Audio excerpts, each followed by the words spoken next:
Buongiorno, benvenuti alla TG Sicilia, le principali notizie.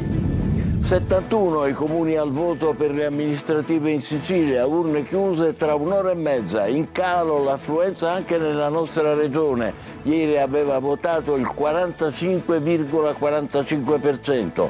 Già eletti i sindaci di 5 località con un solo candidato, 3 nel Messinese, 2 nel Palermitano, 1 nel Nisseno. A Catania morti in un incidente stradale 2 giovani motociclisti si sono scontrati ad alta velocità all'incrocio tra le vie Umberto e Musumeci, un punto spesso teatro di incidenti. A Palermo violenta rissa nella notte nella zona della Movida, ferita alla testa con un colpo d'arma da fuoco una giovane di 23 anni. Il proiettile rimasto sotto la pelle le ha provocato una frattura al cranio, dovrà essere operata. Altri scontri tra giovani, ad Agrigento in 2 si affrontano a colpi di bottiglia tra i passanti. A Santa Margherita di Belice 12 indagati per una maxi rissa nel centro storico. A Noto arrestato un violento che ha sparato al portone e all'auto dell'ex compagna. Oggi giornata internazionale dei bambini scomparsi, la Sicilia maglia nera per i minori che si allontanano dai genitori. Sono oltre 6.000 solo l'anno scorso, un quarto del totale nazionale. Mette in moto la legalità a Catania, polizia e addio Pizzo, a braccetto per una giornata speciale dedicata alla memoria. Protagonisti anche gli studenti del Cannizzaro. Sole, mare, auto d'epoca, il lungomare di Mondello per un giorno dimentica le polemiche ed esibisce le vetture storiche della 6ª edizione del concorso d'eleganza. In mostra anche una Ford Torpedo del 1929. Calcio incubo Catania ad Ascoli, i rossazzurri perdono 4-0 l'andata nella semifinale dei playoff. Mercoledì al Massimino la partita di ritorno, serve un miracolo e per i tifosi si avvicina lo spettro di un altro anno in terza serie.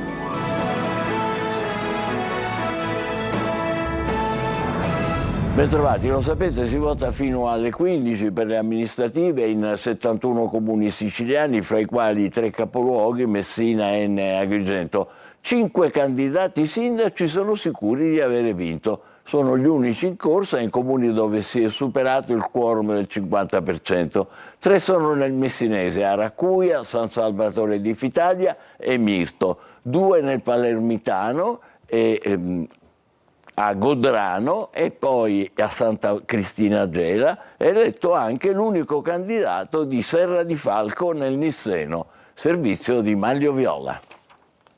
Affluenza quasi al 46% in Sicilia alla fine della prima giornata di votazioni in 71 comuni chiamati alle urne. Alle 23 di ieri sera avevano votato esattamente il 45-95% degli aventi diritto.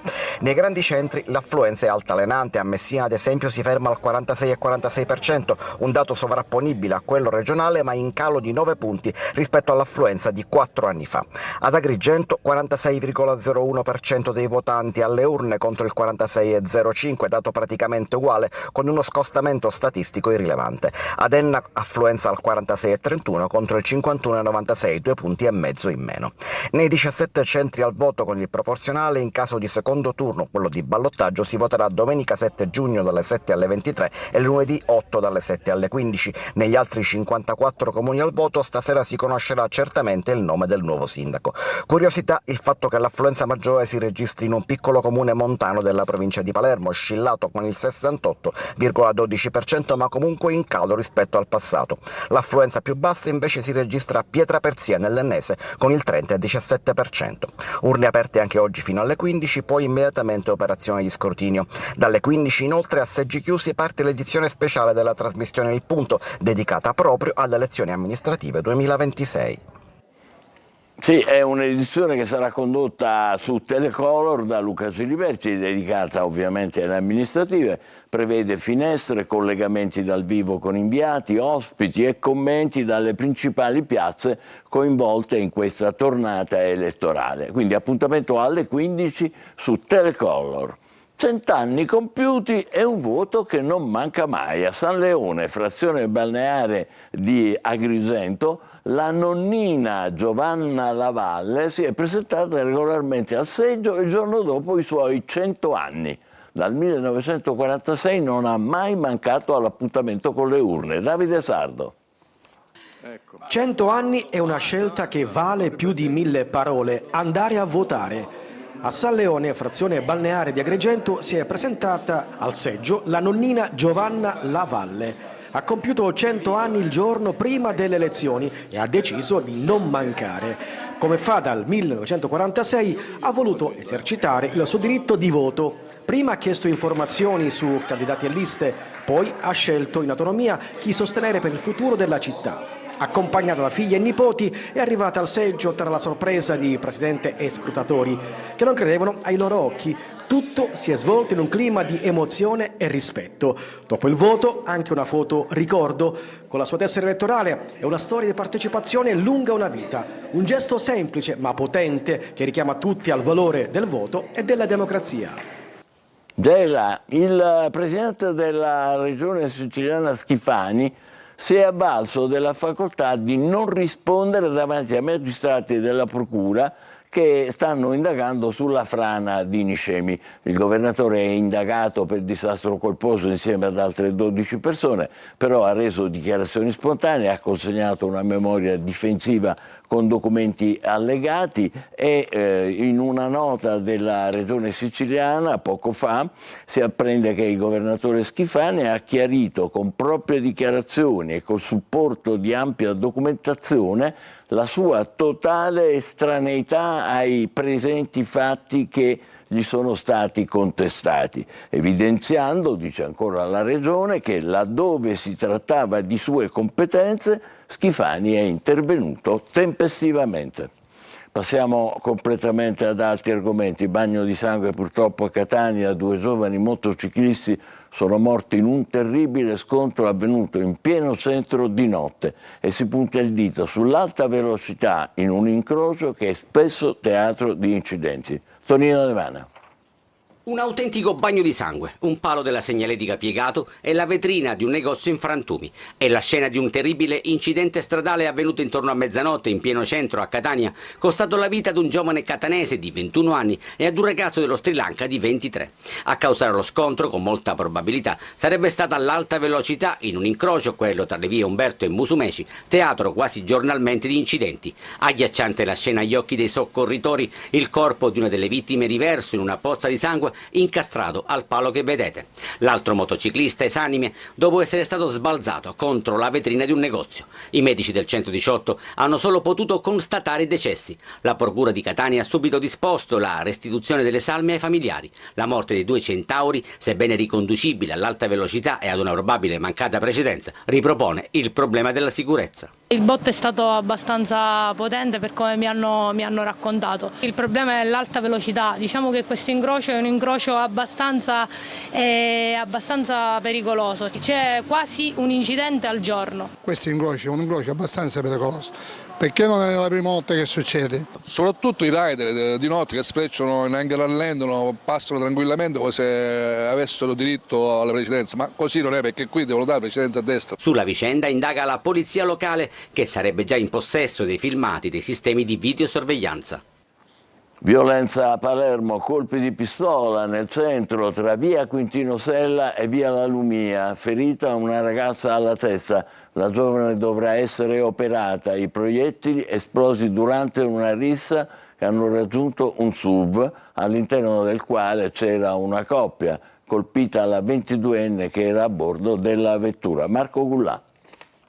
4 colpi di pistola sparati nel cuore della notte, una ragazza di 22 anni che resta ferita. Questo l'epilogo di una rissa in via Isidoro Lallumia a Palermo. Momenti di tensione all'incrocio con via Quintino Sella. Intorno alle 2:45, dopo spintoni, calci e pugni, un giovane ha estratto una pistola dal borsello e fatto fuoco. 4 i proiettili sparati. Uno di questi ha raggiunto un SUV. All'interno c'era una coppia. La ragazza, che era a bordo, è stata raggiunta da un colpo d'arma da fuoco in testa e il proiettile le è rimasto sotto la cute. La giovane non è in pericolo di vita. Il proiettile, per fortuna, le è rimasto sotto la cute e le ha provocato una frattura della teca cranica.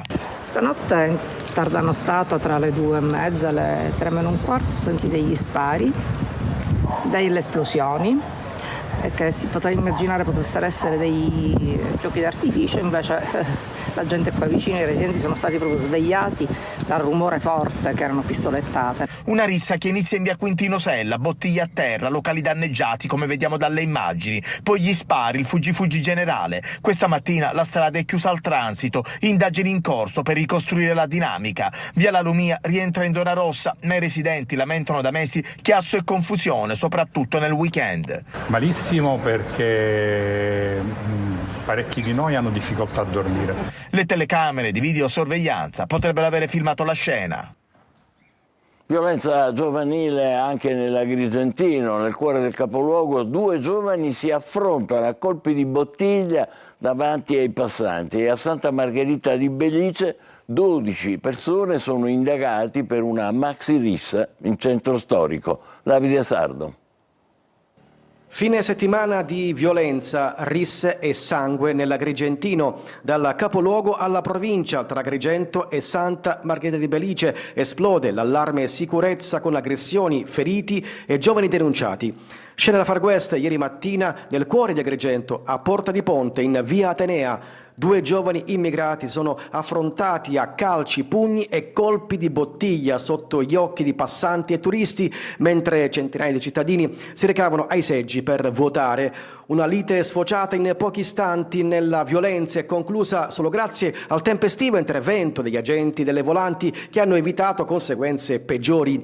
I 2 contendenti hanno riportato ferite non gravi e sono stati medicati dal personale del 118. E non è stato l'unico episodio. 12 giovani sono indagati per la violenta rissa scoppiata sabato pomeriggio a Santa Margherita di Belice, coinvolti 5 tunisini minorenni, ospiti di una comunità, e 7 ragazze del Belice, tra cui 2 minorenni. Secondo la ricostruzione dei carabinieri, tutto sarebbe nato nel centro storico per poi trasformarsi in una furibonda aggressione a colpi di sedie e bottiglie. Diversi feriti trasportati in ospedale, alcuni dei giovani coinvolti erano già noti alle forze dell'ordine.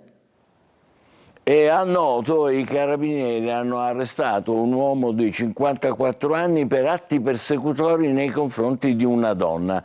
L'uomo è accusato di aver esploso colpi di pistola contro la porta d'ingresso dell'abitazione e sulla macchina dell'ex compagna di 35 anni. È stato arrestato, ma in precedenza aveva con un coltello forato gli pneumatici della macchina dell'ex donna parcheggiata fuori dall'abitazione, poi è tornato più tardi per sparare con la pistola. Dalle indagini è stato accertato che l'uomo, che ha già nei giorni precedenti, aveva minacciato di sfregiare la donna con l'acido. Questo a Noto. A Partinico i finanzieri hanno arrestato un uomo che spacciava cocaina vicino al mercato settimanale. Aveva con sé diverse dosi pronte per essere cedute e oltre a un panetto di droga del peso di circa mezzo chilo e 70.000 euro in contanti. Torniamo sull'incendio doloso che ha colpito il Lido Esagono ad Aci Castello. A meno di 48 ore dal rogo la struttura è regolarmente aperta al pubblico nonostante i gravi danni subiti. Nel frattempo l'episodio ha inevitabilmente innescato una dura serie di reazioni. Confcommercio e il sindacato dei balneari lanciano l'allarme sul rischio di intimidazioni mafiose per avere il pizzo. Adelaide Barbagallo. La risposta più forte che ha appiccato il rogo, devastando parte del solarium, arriva direttamente dai gestori. Nonostante i gravi danni, il lido esagono lungo la scogliera di Acicastello nel Catanese è regolarmente aperto. Un segnale di resistenza immediato dopo la notte in cui i criminali sono saliti dagli scogli per appiccare il fuoco. L'attentato ha innescato un'ondata di indignazione e reazioni. Il presidente di Confcommercio Catania, Pietro Agen, parla di sciacalli per un attacco compiuto a un'azienda che cercava di ripartire dopo i danni del ciclone Harry. Un gesto vigliacco, lo definisce Ignazio Ragusa, presidente regionale del sindacato italiano balneari, studiato per colpire un'impresa proprio nel momento più delicato dell'anno, quando si lavora senza sosta per garantire servizi, sicurezza e accoglienza ai cittadini e ai turisti. Entrambi lanciano l'allarme. La criminalità organizzata punta a impossessarsi delle imprese balneari e chiedono alle istituzioni di accelerare il rinnovo delle concessioni per proteggere le aziende sane. Solidarietà anche dai gestori di altri stabilimenti. Le indagini delle forze dell'ordine intanto proseguono per dare un nome ai colpevoli. Oggi è giornata internazionale dei bambini scomparsi e la Sicilia purtroppo è maglia nera per i minori che si allontanano dai genitori. Oltre 6.000 le segnalazioni l'anno scorso, un quarto del dato nazionale. Desiree Ferlito.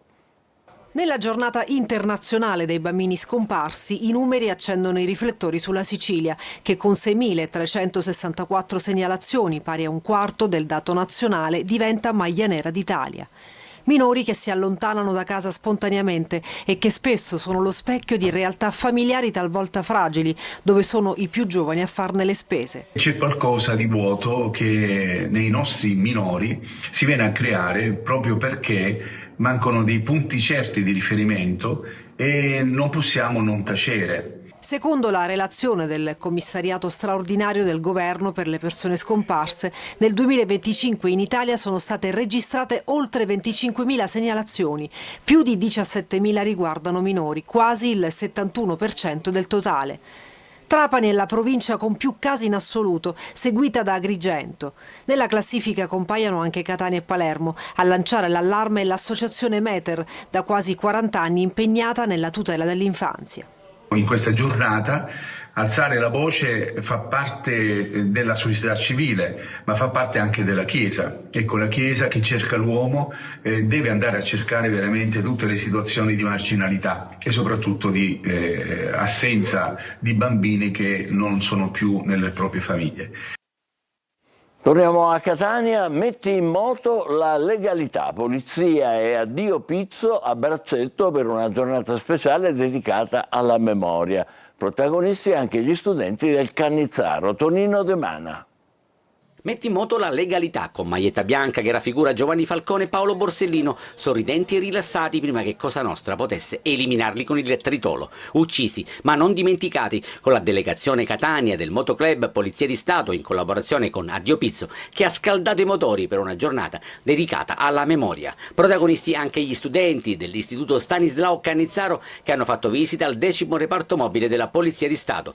Sui risultati della lotta alla mafia ha parlato anche Salvo Fabio di Addio Pizzo. Non abbiamo ancora sconfitto la mafia, però è cambiato tanto nella percezione che le persone hanno del fenomeno mafioso. La mafia ha cambiato strategia, non fa cose eclatanti, stragi eclatanti, ma vive in un sottobosco che a volte si addentra nelle istituzioni. Allora cosa fare? Ci dobbiamo preoccupare perché quando la mafia non uccide non significa che la mafia è stata sconfitta, ma anzi è esattamente il contrario, vuol dire che fa in tutta tranquillità i suoi traffici e i suoi affari. Molti commercianti non denunciano perché hanno paura e non hanno fiducia, e allora cosa dire a loro? Mi dispiace dover constatare che ancora c'è un retaggio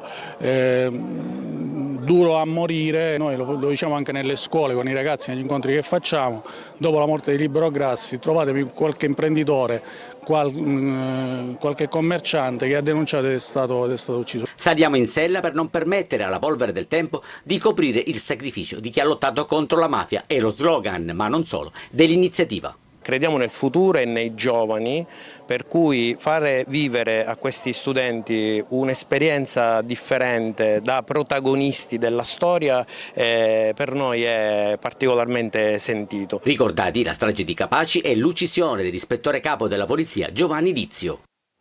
A Mondello questa mattina niente polemiche su chi deve gestire la spiaggia. Sul lungomare sfilano le auto d'epoca, fanno parte del concorso d'eleganza del Club Lauria. In mostra anche una Ford Torpedo del 1929. Marco Gullà. Sole, mare e auto d'epoca. Il lungomare di Mondello si riempie del fascino senza tempo delle auto storiche con la 6ª edizione del concorso di eleganza per auto d'epoca organizzato dal club canottieri Ruggero di Lauria. Una meravigliosa mostra d'auto, in concorso modelli di autovetture costruite sino al 1940 e quelli dal 1941 al 1996, suddivisi nelle 3 categorie: berline, coupé e aperte e auto di particolare pregio, costruite tra il 1996 e il 2006. Intervengono utilmente sul tessuto cittadino, offrendo occasioni come queste di buon gusto e, come abbiamo detto, di utile conoscenza della storia dell'automobile. In questa sfilata anche auto realizzate nella prima metà del Novecento e altre di particolare pregio, tra cui la Ford Torpedo del 1929, vincitrice del premio Best of Show dello scorso anno. Noi siamo veramente contenti. Basterebbe questa sola manifestazione per poter arricchire il nostro anno sociale. Turisti, appassionati e curiosi, tutti in fila per ammirare l'eleganza di queste auto. Bellissima davvero. È il momento della nostra pausa. Tra poco, dopo la pubblicità, il calcio con l'incubo del Catania ad Ascoli. State con noi, vi aspettiamo.